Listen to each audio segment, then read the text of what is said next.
Once again, we've got to call out the local media, South Shore 12, in their own world once again. Of course, when you're sitting here in Wantagh, it's all peachy keen. No problems, nice and safe, new power lines, everything's taken care of. You even get to see some bunny rabbits and squirrels, and it's all nice. But of course, if you have a mental illness, or any kind of illness for that matter, need medical care, well, yeah, no to Mount Sinai. Yep, they don't want any medical facilities in Wantagh. No, sorry, you're not welcome. It's only for the perfect people. See, no to Mount Sinai right there again, another sign. Only for the perfect people allowed to live that there. The rest of us have to deal with all the problems. So, let's talk in Channel 12 once again. All over the South Shore today. Let's see, they were on the South Shore for this.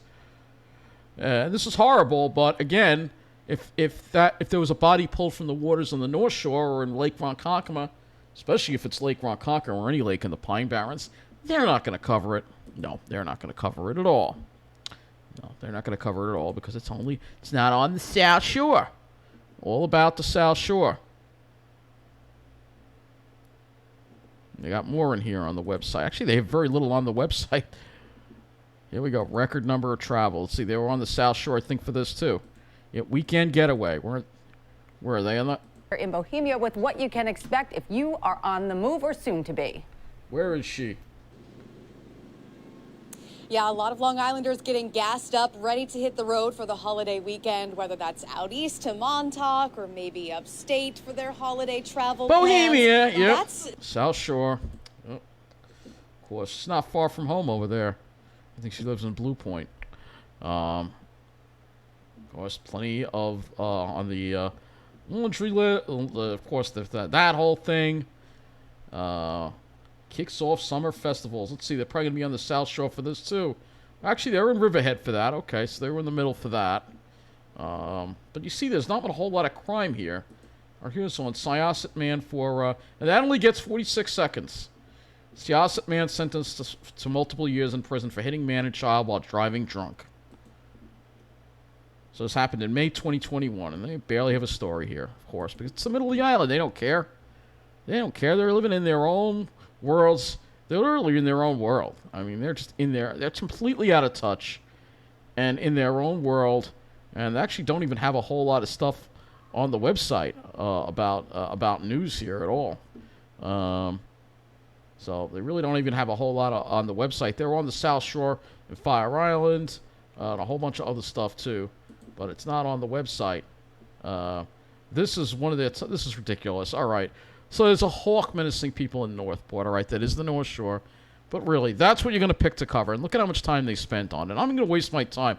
2 minutes and 11 seconds, really. Yeah, good for the hawk. He's owning it. He's owning it. Very good. Very good. So, yeah, Channel 12 completely out of touch. And I know they had a whole bunch of other stuff here. Oh, yeah. They were there on this. This is their other story. South Shore again. Visit the tallest lighthouse on Long Island. Fire Island, of course. South Shore again. All about the South Shore. They're on the South Shore a whole bunch of other times, too. It's not on the website. And no, I don't feel like putting it on my TV to show you. Yeah, they're on the South Shore a whole lot today. I mean, it's so obvious. They don't want to cover crime. They don't want to cover crime. They don't want to cover crime. They're not interested in covering crime. Let's talk about crime, shall we? Because there's a lot of crime that's happened in the past couple of days that they haven't reported on. All right?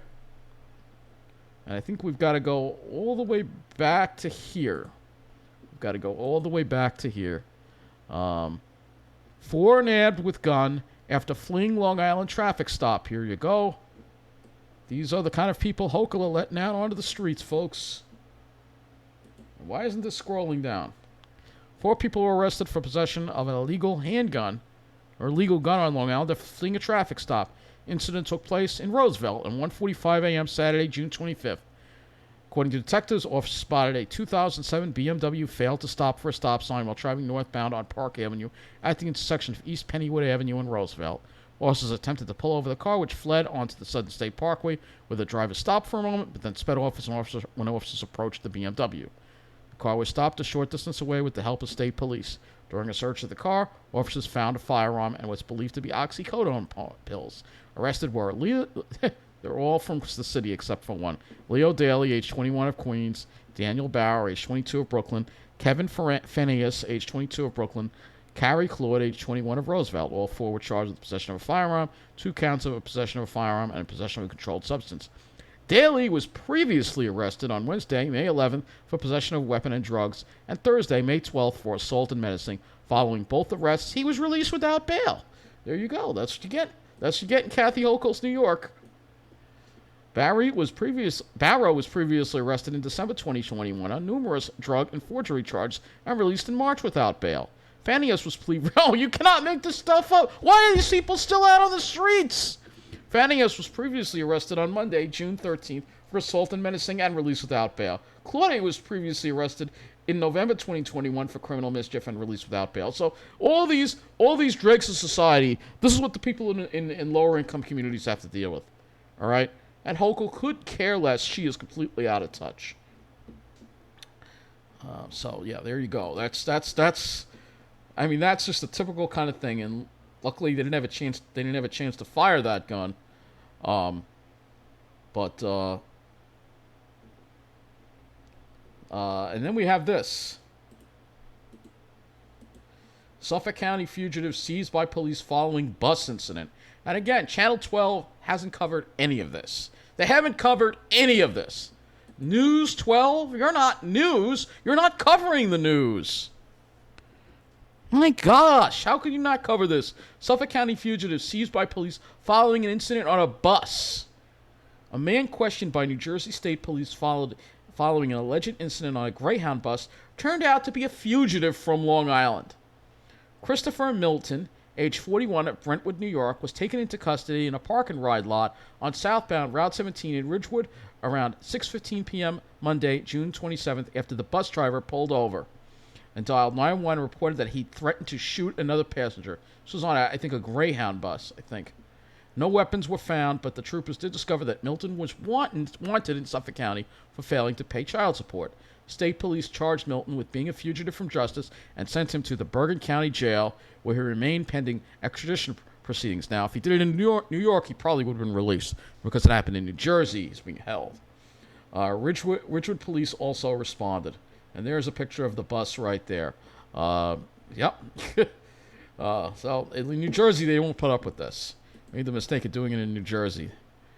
So let's go to this one. Santa Merchis man charged with hitting a person with a car. It's another crime that never even made the news. It looks like this happened in Riverhead. A Long Island man has been arrested for allegedly hitting another man with his car following a disturbance at a housing complex. Brandon Smith, age 38, of Santa Merchis, was arrested on Tuesday, June 28th, for the incident, which took place around 7:20 p.m. on Wednesday, June 22nd, in Riverhead.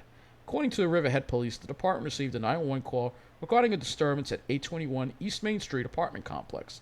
The caller reported that the person to police that an unknown man with a pipe was near a Mercedes-Benz vehicle in the parking lot, and the vehicle was about to strike people.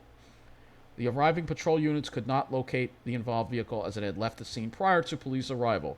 The detective division was notified, and a person responded to the scene to further the investigation. A victim was located and told detectives that he was in an altercation with another man that struck him in a vehicle. After the investigation, it was determined that Smith was the driver of that vehicle. Following the investigation, he's charged with assault, reckless endangerment, vehicle and traffic violations, and leaving the scene of an accident with injury. And he was processed and held for arraignment. So we'll see what happens when he gets arraigned. Might have been let out. Oh, we know. Might have been let out. Let's see. We got more here. We got a whole bunch of these here. Duo caught on video damaging Long Island hotel computer. 2 people were allegedly arrested after allegedly breaking into the employee section of a Long Island hotel and damaging the computer. And this incident took place in East Garden City at the Red Roof Inn around 3 a.m. June 26th. And that Red Roof Inn, you know what they're putting in there. According to detectives, officers responded to Red Roof Inn at 699 Dibley Drive Upon arrival, the manager of the facility told officers that two people had been spotted on video footage opening the glass partition to the unoccupied reception desk and entering an employees-only section area. Once inside, the suspects damaged a hotel workstation computer and then left the location on foot. Following investigation, officers were able to locate the suspects who were staying in the hotel. Why am I not surprised? The suspects, Edwins Rivera, age 37 of Levittown, and Jennifer Gill, age 28 of Islip Terrace, were both placed into police custody without incident. They were both charged with burglary and criminal mischief and were arraigned on June 27th and probably released. Doesn't say, but I bet they were. Central Islip man. Nabbed driving drunk at 4 times the legal limit. Brian Moore, age 25, Central Islip, was arrested around 2:20 a.m. Wednesday, June 29th on 5th Avenue in Bayshore. Sheriff's deputies spotted Moore failing to maintain his lane of travel and swerving all over the white hash mark separating the lanes of travel several times. Detectives stopped the vehicle. Moore could not perform the standardized field sobriety test to standard. Following his arrest, Moore was submitted to a chemical breath test resulting in .30 BAC, almost 4 times the legal limit. And he had a prior conviction for driving while intoxicated on April 26th. Due to his prior conviction and the high blood alcohol content, his car was impounded and he was charged with felony aggravated DWI. He faces a minimum of up to $1,000 fine, 4 years in jail, and a minimum 18-month license suspension. This guy, well, he'll probably be let out. And then we got one more here. This is an older case, though. This was, so we actually have newer news that we got to talk about as well. Newer news. Breaking news that News 12 isn't even covering right now. 2 people shot on Long Island, according to Laura Uli. And this is in Rockville Center. Yeah, Rockville Center. Because there's a bad part of Rockville Center. All right, believe it or not. Police are at Meehan Lane in Rockville Center reporting 2 people shot. This is by Central Avenue near the Morgan Days Park. EMS is working to transport all involved to hospitals. Chopper and canine en route, ongoing investigation, and nothing, not a bleep on the news, because they really want to cover it up when it happens, and they don't want people to know this is going on in Rockville Center. But there is a part of Rockville Center that's not safe, and that's why that's why some people are saying don't go to Morgan Days Park. It's right by this project. Lakeview is right over here, so it's right next to Lakeview on the other side of Peninsula Boulevard. This general area right here. Yeah, there's an area of Rockville Center where there is some affordable housing, but it's actually a little miniature ghetto. And so it happened on Meehan Avenue over here. Off these houses. It's I've heard that it's not safe in this particular part of Rockville Center. You can see the kind of beat up kind of places they have here. It's kind of surprising, but there's a very small little pocket in Rockville Center that's not safe. So that's why that viewer, you can see some people that might be up to no good hanging around. But there's a little pocket in Rockville Center that's not. That's probably why they put that big fence there between the park and the, where the rich people live in Avalon, because they don't want any of the trouble getting in there. But yeah, this is Morgan Days Park, so that's why I'm a little leery. So one of my viewers said, don't go there, there's gang activity. Now, after this, I certainly do believe that there is gang activity, and I have no plans on going there as a result. And one other thing here that happened also, stabbing in Freeport. Police are at South Bay Avenue in Freeport reporting 2 people stabbed. This is by Atlantic Avenue, Nassau County. So, again, nothing in the news about this. Shooting in Rockville Center, stabbing in Freeport, and News 12, they're not even covering it. They don't cover crime. One thing you notice, this station does not cover crime. Crime is not something they cover. It's BS stories. It's fluff, and it's trash. It's just junk news. I don't know what else to say. Politics, well, it's politics, the pandemic, the economy. Crime is not something, because, again, the people they gear to, sitting pretty in their enclaves, oblivious to the crime. Even if it happens close to them, they still want to pretend it didn't happen. Like I said, they just want to bury their head in the sand and pretend it didn't happen, just like the kind of people who voted for Hochul in the primary. So, yeah, those 2 things happen. And, of course, we've had some terrible crimes happen in the city as well. If we go look at CBS New York, let's see what they're reporting. There was a domestic incident a 22-year-old man with a criminal record, deadly shooting in the city right now. And there's been some incidents in the subway too, all right, going on.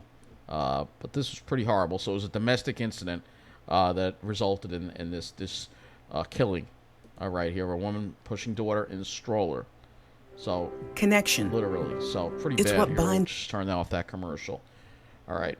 Meanwhile, any word at all from our elected officials on any of this, particularly the governor, on all this crime going on? Is there anything from the governor about this? Let's see what the governor is talking about. Of course, abortion, COVID, climate crisis. She hasn't done anything to fix the climate crisis. Talking about the court, monkeypox. I mean, she's completely out of touch. She could care less about the crime going on. Priority to keep New York. Give me a break. Your priority isn't to keep people safe. Come on.